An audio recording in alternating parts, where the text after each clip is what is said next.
Salut la famille, bienvenue sur cette chaîne. Sur cette chaîne, nous parlons d'intelligence artificielle, de marketing digital, de technologie et de tous les outils autour qui pourront vous permettre de gagner en productivité et en temps. Et donc, dans cette vidéo, nous allons présenter les nouvelles fonctionnalités qui ont été apportées par Google Assistant et Bard. Et c'est une vidéo étape par étape qui vont vous permettre de, d'abord, dans un premier temps, accéder à Google Bard et dans un second temps, d'utiliser les fonctionnalités qui ont été apportées.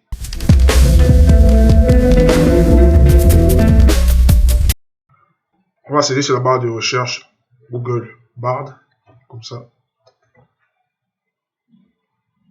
Et on va sélectionner cette page-là. Essayer Bard. Donc, les nouveaux utilisateurs, normalement, vous n'atterrissez pas directement ici. Vous allez atterrir dans une précédente page. Dans la précédente page, vous devez juste accepter les conditions générales pour pouvoir accéder à cette interface-là. Donc, nous allons.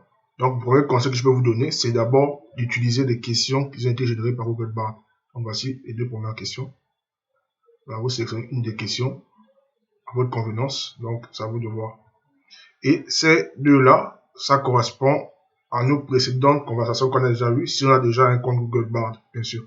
Donc, ça là, ça correspond à la dernière conversation épinglée qui est ici en haut. Et celle-là correspond à la dernière conversation tout court, ici.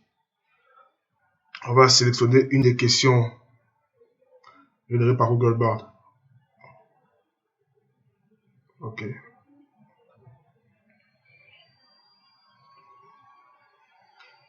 Donc, comme vous voyez, Google Bard pour répondre est vraiment assez rapide dans les exécutions de ces réponses. Donc, c'est vraiment très rapide.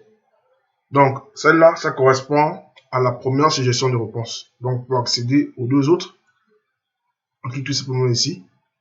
Là, c'est la deuxième suggestion de réponse. Et la troisième.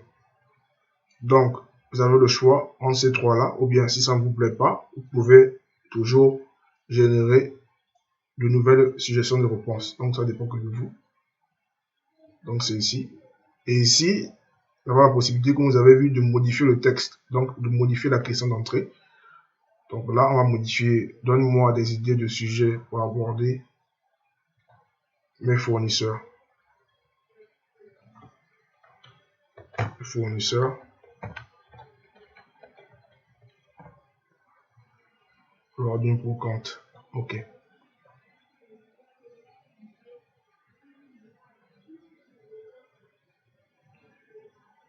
Et donc, comme vous voyez, ça nous a généré une nouvelle réponse. Donc, c'est là. On a toujours la possibilité de regarder les autres réponses générées. OK. Et donc, on va passer maintenant à la première fonctionnalité qui est apportée. C'est le fait de pouvoir écouter les réponses de Bard. Donc, Bard lui-même va lire ces réponses-là. On écoute ici. On clique ici. On va commencer à lire. Voici quelques idées de sujets à aborder avec vos fournisseurs lors d'une brocante. Donc, vous avez écouté la réponse. Donc, c'est très utile. La plusieurs cas d'utilisation peut m'utiliser pour apprendre des langues même. Si vous voulez vraiment approfondir vos recherches avec Google, Bard, donc voici un cas d'utilisation. Mais sinon, c'est une fonctionnalité très utile quand même. Ça peut nous permettre de faire autre chose entre temps.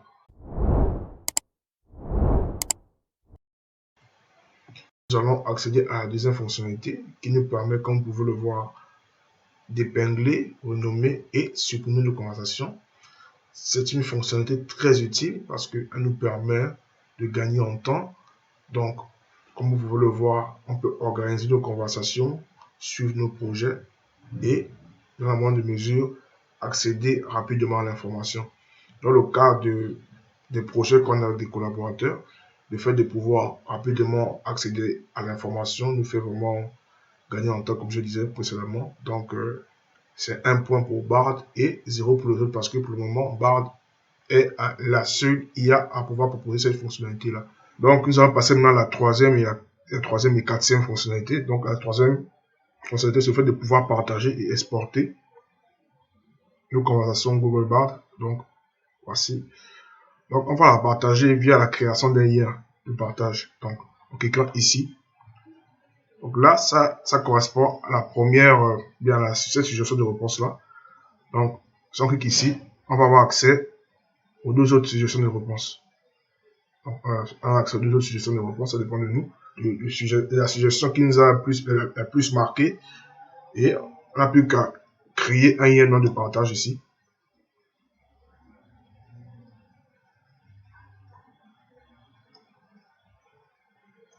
Et donc, voici le lien de partage qu'on peut, on peut le partager soit dans les réseaux sociaux ou bien directement envoyé par mail à ceux qui doivent accéder au document et bien à la conversation qui est en cours.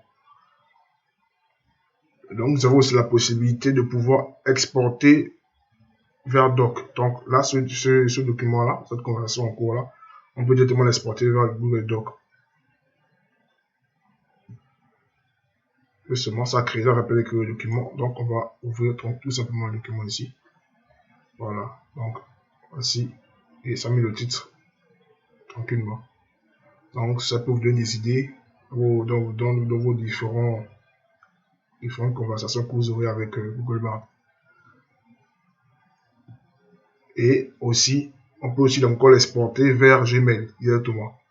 Donc, on peut reprendre un client, faire une newsletter pour des clients et directement exporter vers le brouillon de Gmail avant de pouvoir envoyer au client. Donc, ça dépend de vous toujours. Et on a la possibilité ici de pouvoir googliser nos réponses. Donc, la réponse qui était générée là, on peut savoir où effectivement il est parti tirer cette réponse là. Donc, en cliquant ici sur googliser.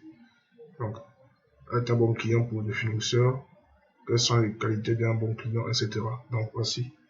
Si on clique dessus, on partira à l'ancienne version de Google, que cette version là encore, que tout le monde utilise pour le moment. Voilà, parce que moi je considère cette version comme déjà un peu caduque, parce que bon, quand il est caduque, c'est une façon de parler, mais c'est toujours bon pour faire des recherches quand même. Voilà. Parce que là, avec l'intelligence artificielle, elle est capable de directement avoir la réponse qu'on a demandé. On pose une question, on a directement la réponse. Alors que normalement, quand on passe par Google, ça va juste nous orienter vers plusieurs sites en question où on peut trouver potentiellement la réponse. Donc, nous allons continuer. Maintenant, on va présenter la quatrième fonctionnalité. Mais avant ça, je vais aussi vous montrer une fonctionnalité déjà présente, que le fait de pouvoir donner des instructions vocales. Donc, pour ceux qui ne veulent pas forcément écrire leurs questions, leur requête à Google Bard, ils peuvent poser la question de façon orale directement. Donc, on va essayer tout de suite là. Génère-moi un code Python pour un jeu de serpent. Bon, je pense que tout le monde connaît ce jeu-là, ce jeu de serpent-là, quand même. Bon, au moins une idée, déjà. Donc, il va me générer le code, là. Donc, voici le code qui a été généré. Maintenant, on va pouvoir accéder à la quatrième fonctionnalité, ici, toujours ici, qui nous permet de pouvoir exporter le code Python vers Google Colab ou bien vers Replit pour tester ce code-là en question, pour savoir s'il fonctionne ou pas. Donc, c'est une fonctionnalité très utile pour les programmeurs, des codeurs, voilà, développeurs. Donc, c'est vraiment très utile. En plus de ça, pour ceux qui veulent apprendre à utiliser Google Bard dans le côté code, donc qui veulent apprendre le codage en général, peuvent s'entraîner ici gratuitement sur Google Bard, parce qu'il faut savoir que c'est gratuit. Voilà, c'est gratuit et c'est connecté à Internet. Mais le seul petit problème de Google Bard, c'est qu'il a tendance souvent à donner des fausses réponses. Voilà, donc toujours vérifier les réponses qu'il va vous fournir. Donc c'est un peu ça. Maintenant, il ne reste plus que deux fonctionnalités, mais avant tout, je vais d'abord préciser que ces deux fonctionnalités, normalement, ne sont disponibles en anglais pour le moment. Voilà. Donc, sur la grande mise à jour qui a été effectuée le 13 juillet dernier, 4 fonctionnalités sont disponibles pour tout le monde, mais 2 autres là ne sont disponibles que pour les pays anglophones, bon, ceux qui parlent anglais. Voilà, c'est seulement disponible en anglais. Donc, si vous voulez utiliser ces fonctionnalités-là, vous devrez normalement rédiger vos prompts, vos questions en anglais. Donc, voici. Dans la vidéo-là, je vais vous montrer une petite astuce pour pouvoir utiliser la version complète, donc la version en anglais de Google Bard. Donc, voici l'astuce, tranquillement. Vous allez cliquer ici, modifier, là. Et si vous n'arrivez pas à ce niveau-là, donc vous n'avez plus qu'à sélectionner seulement la partie que j'ai sélectionnée là, et vous remplissez seulement comme c'est écrit là. Mais sinon, je mettrai un lien quelque part ici, pour vous montrer. Voilà. Donc, on va cliquer sur OK. Donc, voici la version à jour complète de Google Bard. Donc, voici la 6e fonctionnalité qui est là. Donc, on va commencer par elle parce que la 5e est plus facile à expliquer. Donc, cette fonctionnalité nous permet d'importer des images et de pouvoir analyser ces images sur Bard directement. Donc, il y a plusieurs cas d'utilisation, mais pour la vidéo, je vais m'éteindre sur le cas. Maintenant, si vous voulez d'autres cas d'utilisation, n'hésitez pas en commentaire à me dire si vous voulez d'autres cas d'utilisation.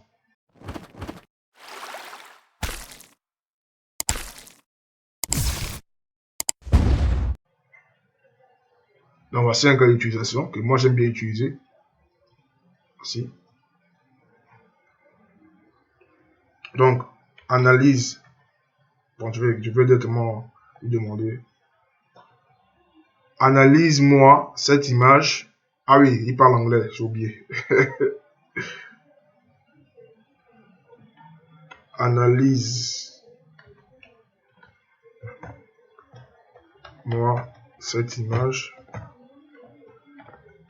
et propose-moi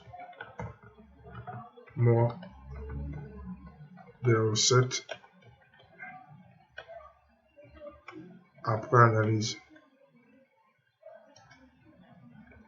Analyse. Ok. Donc voici. Je vais traduire ça en anglais. Je vais utiliser aussi une extension que j'ai jamais utilisée, qu'on appelle Cider. Maintenant, pour ceux qui sont curieux, qui veulent apprendre un peu plus sur cette extension-là, n'hésitez pas à me laisser un message en commentaire. En anglais.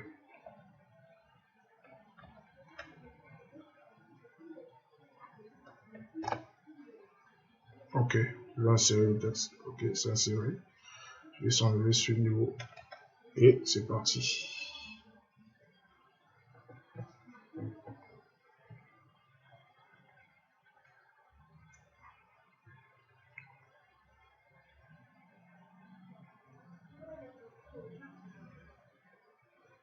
Donc vous voyez, il a analysé l'image, il a compris que c'était une banane, bien c'était un régime de banane. Donc autour, après il m'a proposé des demandes de plats, comme vous voyez, des plats autour de la banane. Donc c'est une des fonctionnalités. Sinon, ça peut être utilisé dans plusieurs cas d'utilisation. Hein. On peut utiliser ça pour exemple pour ceux qui apprennent l'anglais, etc. Il y a des langues. Je peux donner un texte, une photo d'un texte, il va m'analyser ça et je peux lui demander le contenu du texte tranquillement. Voilà, donc c'est un peu ça. C'est pas seulement ça, il y a beaucoup de cas d'utilisation, mais comme je disais, n'hésitez pas en commentaire à me laisser un message pour me dire que vous voulez en savoir plus sur les cas d'utilisation, si vous voulez avoir plus de cas d'utilisation. Donc c'est un peu ça. Maintenant, nous allons passer à la 5e fonctionnalité qui est la dernière que je vais présenter dans cette vidéo là. Donc ça nous permet de pouvoir ici, le traduire en français, autrement, de pouvoir ici modifier la réponse. Donc si, exemple, les réponses que tu as générées sont peut-être incompréhensibles pour vous, vous avez la possibilité via cette fonctionnalité de pouvoir simplifier la réponse. On va le faire ici. On peut la rendre plus compréhensible. Comme vous voyez, ça simplifie la réponse. Vous avez aussi la possibilité ici de pouvoir la raccourcir ou bien l'allonger. Donc, je vais l'allonger. Comme elle est un peu courte là, je vais l'allonger. Donc, vous voyez, ça a rallongé la réponse. Donc, c'est un peu ça. Donc, c'était une fonctionnalité que je voulais vous présenter dans la vidéo. Donc, n'hésitez pas à me laisser un pouce bleu, à vous abonner à la chaîne et à cliquer sur la cloche de notification. Donc, merci et à la prochaine.